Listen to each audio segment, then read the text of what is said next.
G'day Pickleball family. First thing to know, as shared on cbsnews.com, pickleball courts open at Central Park's Walman Rink. It's officially pickleball season at Central Park in New York City. The park's iconic Walman Rink has been transformed into 14 pickleball courts. The opening ceremonies took place yesterday, Thursday. The courts are now open daily from 8 a.m. to 9 p.m. into the fall. This is pickleball's third season in the park, and organisers say that 130,000 people visited the courts over the past 2 years.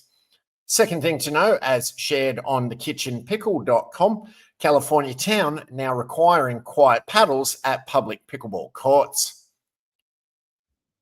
Pickleball players who play at Lang Park in Laguna Beach, California, will be required to use quiet paddles going forward after the city council there passed a law that fines people for using the louder traditional paddles.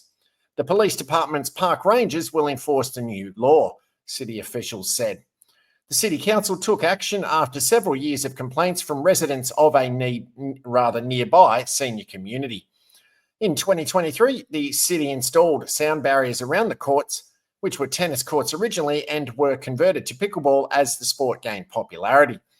That apparently didn't solve the problem as complaints continued, resulting in the city also limiting hours at the park. No play is allowed on Mondays or in the afternoon on Tuesdays and Thursdays. To make the transition to quiet paddles easier, the city is selling them to residents at cost, $120, and had already sold more than 200 of them as of this week. The city has another set of 6 outdoor courts at Alta Laguna Park and 2 indoor courts at the city's community and recreation centre. The quiet paddles are not required at either of those locations. Third thing to know, as shared on thekitchenpickle.com, 2 Arizona men accused of defrauding investors out of $284 million to build huge pickleball and sports facility. 2 Arizona men were arrested last week after investigators alleged they used one of the largest pickleball and sports facilities in the US as a means to exploit and defraud investors, according to the FBI. Randy Miller, 70, and Chad Miller, 41, opened what was then called Bellbank Park in Mesa, Arizona, 3 years ago, a sprawling complex that featured more than 40 pickleball courts, 24 soccer fields, an indoor volleyball facility, several baseball, softball fields, and more. The pickleball side of the operation has hosted several PPA Tour and Major League Pickleball events over the past several years, as well as the USA Pickleball National Championships last fall. The facility cost nearly $300 million to build, but the business defaulted within months of opening and filed for bankruptcy in 2023. The Millers eventually lost the venue, now operating as Arizona Athletic Grounds, and owed $366 million to bondholders, contractors, and other service providers. The FBI this month arrested the father and son, saying they allegedly executed the scheme using fraudulent documents to lie about the status of the proposed project in order to raise hundreds of millions of dollars, which they used to enrich themselves.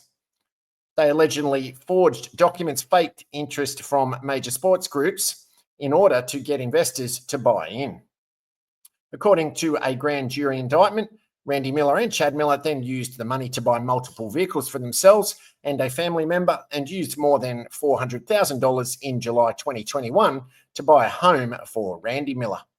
The Millers also each paid themselves more than $100,000 over their expected salaries that they had disclosed to investors, and also withdrew hundreds of thousands of dollars separate from and in addition to their salaries, according to the indictment.